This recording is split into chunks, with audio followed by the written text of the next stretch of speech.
የዚህ ዝግጅት አጋር አስተማማኝ አገልግሎትን የሚሰጡት ብርሃን ባንክ ነው። የብርሃን ባንክ የሞባይል ባንኪንግን በመጠቀም ብቻ እጅግ ቀላልና መቺ በሆነ መንገድ የነዳጅ ክፍያውን መፈጸም ይችላሉ። የጥሬ ገንዘብ ንክኪ የሌለው ደንበኞች የይለፍ ቁጥራቸውን ብቻ በመጠቀም በፍጥነት አስተማማኝ በሆነ ቅልጥፍና ነዳጅ መግዛት ይችላሉ። እንደ ስማችን ብርሃን ነው ስራችን። ተመልሰናል አድማጮቻችን። አራዳ ኤፍ ኤም 95.1 ላይ ነው የምትገኙት። የባየር ሌቨርኩሰንን ጉዳይ እንመልከት። ያ ሳይሸንፍ ሻምፒዮን የሆነው ቡድን አሁን መጨረሻው ላይ የደረሰ መስሏል። ሁሉም ተጫዋቾች ወደ ተለያዩ ቡድኖች አሰልጣኙን ጨምሮ እየሄዱ ነው የሚገኙት። ባየር ሌቨርኩሰን ከነዚህ ዝውውሮች በርካታ ገንዘቦችን ያገኛል፣ ግን ቡድኑ እንደ አዲስ መስራት አለበት። ስለ ቀጣይ ውድድር ዓመት መናገር የሚቻል አይመስልም። ይህንን ጉዳይ እናንሳ።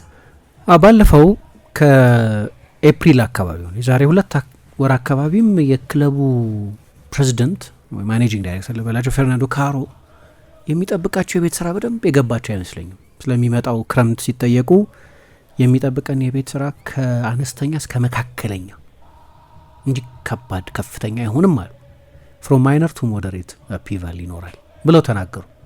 ይሄ ሁሉ ተጫዋች ይለቃል ወይ ሊለቅ ያኮበኩባል ብሎ ያሰቡ አይመስለኝም። አሁን ከ2 ወር በኋላ የጠበቃቸው ነገር በጣም የተለየ ነው። ምክንያቱም አንደኛ ሻቢ አሎንሶ ለቀቀ። ያን እሳቸው በሚናገሩበት ጊዜ አሎንሶን ለተጨማሪ ጊዜ ልናቆየው እንችላለን፣ ደግሞ እሱና ቤተሰቦቹ በሚኖርበት አካባቢ በዱዘልዶርፍ ነው የሚኖረው እና እዚህ ያለውን ሕይወት ይወደዋል ለሚል ተስፋም ስለነበራቸው እሱን አናጣውም የሚል በሳቸው በሳይመን ሮልፍስ በስፖርት ዳይሬክተሩን በኩል ይነገር ነበር። እሱ እንኳ ማይቀር እንደነበር መገመት ይቻላል። አንቼሎቲ በተለይ በሪያል ማድሪድ እንደማይቆዩ ከታወቀበት ጊዜ ጀምሮ የመጀመሪያ የሪያል ማድሪድ ምርጫ ሻቢ አሎንሶን መልሶ መውሰድ ነው። ስለዚህ መጀመሪያ በባየር ሌቨርኩሰን ታሪክ ምርጡን አሰልጣኝ አጡት። በታሪካቸው ለመጀመሪያ ጊዜ ቡንደስሊጋ ያመጣላቸውን በአንድ አመት ደብል የሰራላቸውን ትሬብልም ሊሰራ ጫፍ ደርሶ የነበረውን ግን ሁለቱን ደብሎች ያሳካ አንድም ጨዋታ ያልተሸነፈውን እና የሚገርም እግር ኳስ የተጫወተውን አሰልጣኛቸውን አጡት።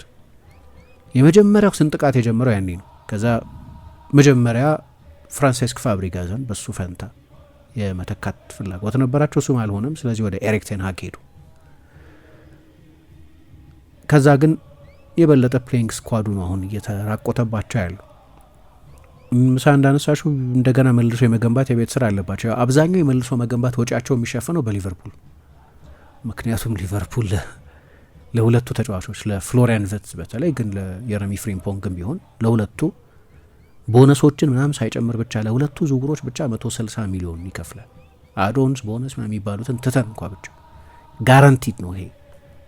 ሊቨርኩሰን ከሊቨርፑል 160 ሚሊዮን ዩሮ ያገኛል።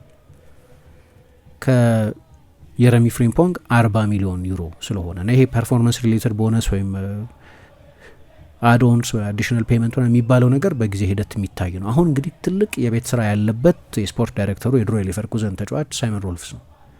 ከዚህ በፊት እንደው በአንድ ክረምት ምርጥ ዝውውር ያደረገ የስፖርት ዳይሬክተር ሽልማት ቢኖር ይሸለም ነበር 2022 ወይ 2023 አካባቢ።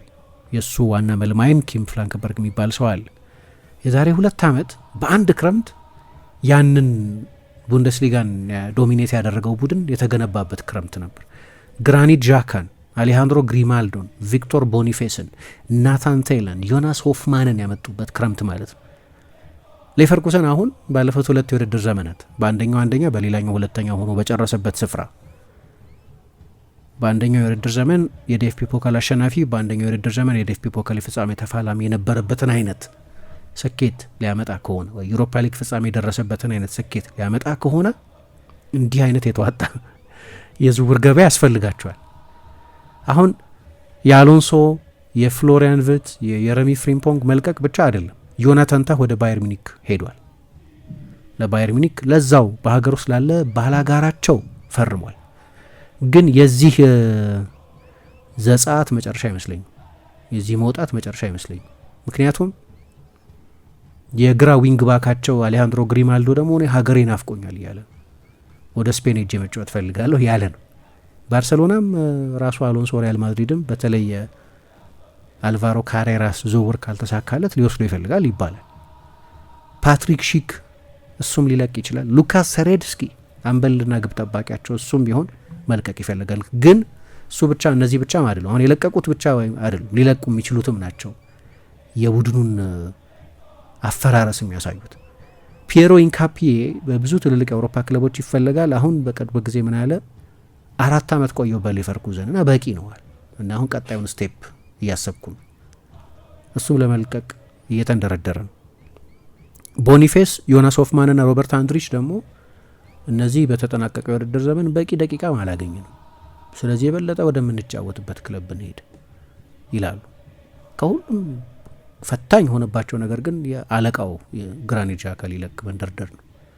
የዚህ ቡድን የሜዳ ውስጥ አሰልጣኝ የነበረው ግራኒት ዣካ ነው የነበረው። እሱ ደግሞ አሁን 32 ዓመቱ ነው እና አንድ ነጥብ አንስቷል ከሌቨርኩሰን ሊለቅ እያሰበ ስላለበት ምክንያት።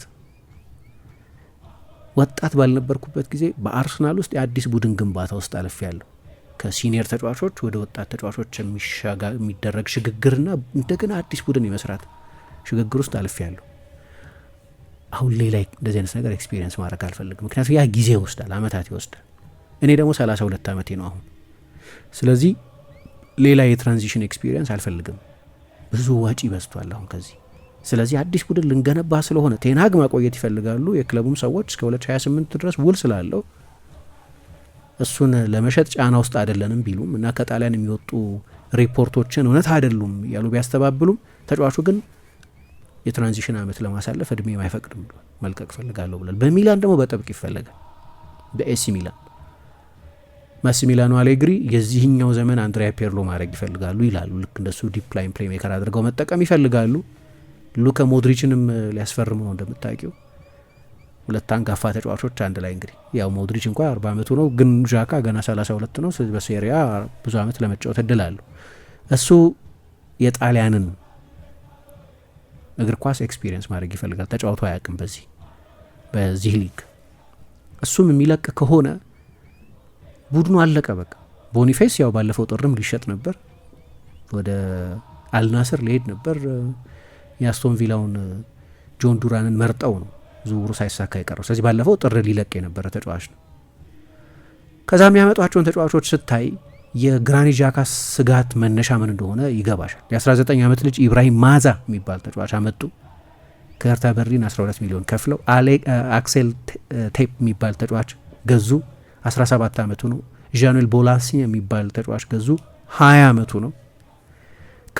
ክሪስቲያን ኮፋኒ የሚባል ካሜራዊ ተጫዋች ከአልባሴቴ ገዝተዋል። 18 ዓመቱ ነው። ቲም ኦርማን የሚባል የ21 ዓመት ልጅ ገዝተዋል። እንዲያውም ወዲያው በውሰት ሰጡት ለኦስትሪያ ቡድን። ከዛ አንድ አርጀንቲና አሌሆ ሳርኮ የሚባል ልጅ ገዝተዋል። 19 ዓመቱ። አንዱም ከ21 ዓመት በላይ አይደለም። ስለዚህ የዣካ ስጋት እኔ እነዚህ ልጆች ስለሆኑ ለሪቢልድ ጊዜ ቢወስዱ ችግር፣ እኔ ግን 32 ዓመቴ ነው፣ ሌላ ማሲቭ ሪቢልድ ውስጥ ማለፍ አልችልም የሚል ፍርሃት አለው። ኦዲዮሊዮን ኮሶሉን ሳልጠቅስ ነው፣ እሱም በቋሚ ዝውውር ወደ አታላንታ ሄዷል። ያለፈውንም ዓመት በውሰት እዛ ነበር ያሳለፈው። ስለዚህ ሌቨርኩዘን ድንገት በ2 ዓመት ጊዜ ውስጥ ያ የጀርመን እግር ኳስን ለ1 ዓመትም ቢሆን ዶሚኔት ያደረገው በጀርመን እግር ኳስ ታሪክ ታይቶ የማይታወቅ ታሪክ የጻፈው ኢንቪንሲብል የሆነው ቡድን በ2 ዓመት ፍርስርስ ብሏል። ማለት ከአሰልጣኝ እስከ ዋና ዋና ተጫዋቾቹ ድረስ በአንድ ጊዜ አጥቷል ወይም እያጣ ነው። በቀጣይ ውድድር ዓመት ምን አይነት ቡድን ይኖራቸዋል አሰልጣኝ ኤሪክ ቴን ሃግ የሚለው የሚያጓጓ ይሆናል። የዚህ ዝግጅት አጋር አስተማማኝ አገልግሎትን የሚሰጡት ብርሃን ባንክ ነው። የብርሃን ባንክ የሞባይል ባንኪንግን በመጠቀም ብቻ እጅግ ቀላልና መቺ በሆነ መንገድ የነዳጅ ክፍያውን መፈጸም ይችላሉ። የጥሬ ገንዘብ ንክኪ የሌለው፣ ደንበኞች የይለፍ ቁጥራቸውን ብቻ በመጠቀም በፍጥነት አስተማማኝ በሆነ ቅልጥፍና ነዳጅ መግዛት ይችላሉ። እንደ ስማችን ብርሃን ነው ስራችን።